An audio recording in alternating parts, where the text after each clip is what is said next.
Hello everyone, তোমরা সবাই কেমন আছো? আশা করছি তোমরা সবাই খুব ভালো আছো। তো আমি আবারও ফিরে এসেছি একটা দারুণ স্বাদের আইসক্রিমের রেসিপি নিয়ে। আর এটা খেতে জাস্ট ফাটাফাটি।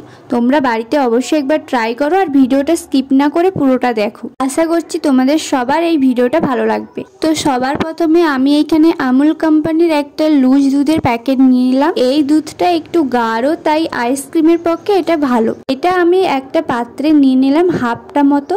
তারপর এটা গ্যাসে গরম করতে বসিয়ে দেব। আর এই দিকে আমি আইসক্রিম বানানোর জন্য হাফ কাপ মতো চিনি নিয়েছি, হাফ কাপ কাঁচা বাদাম হালকা বেটে নিয়েছি, আর একটা 10 টাকা দামে ডেয়ারি মিল্ক ক্যাডবেরি নিয়েছি, আর 10 টাকার একটা গুঁড়ো দুধের প্যাকেট। এরপর দুধটা হালকা গরম হয়ে এলে এর মধ্যে দিয়ে দেবো ক্যাডবেরি আর গুঁড়ো দুধ। এতে করে দুধটা একটু বেশি ঘন হয়ে যাবে।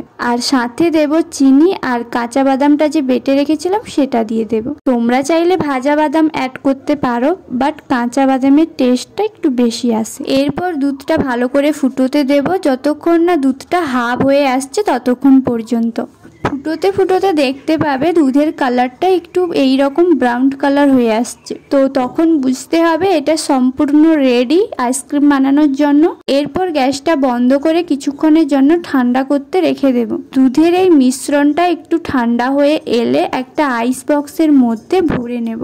আর হ্যাঁ, তোমাদের কাছে যদি আইস বক্স না থাকে তোমরা কফি কাপ দিয়েও আইসক্রিম বসাতে পারো। আমি এখানে একটু অল্প পরিমাণে করেছিলাম, তাই আমার মোট 3টে হয়েছে। এটাকে এখন রেখে দেব ডিপ ফ্রিজে 4 থেকে 5 ঘন্টা পর্যন্ত। আর এই দেখো 5 ঘন্টা পর ফ্রিজ থেকে বের করেছি, দেখো কতটা জমে গেছে। আর খেতে তো দারুণ হয়েছিল, আর খেতে এত সুন্দর হয়েছিল যে তোমাদের ভিডিও দেখাতে দেখাতে দুটো খাওয়াই হয়ে গেছে। তো চলো ফ্রেন্ডস, তোমরাও বাড়িতে একবার এইভাবে ট্রাই করবে। আর ভিডিওটা কেমন হয়েছে অবশ্যই কমেন্ট করে জানিও। আর ভালো লাগলে একটা লাইক করে দিও, আর চ্যানেলটা প্লিজ সাবস্ক্রাইব করে দিও।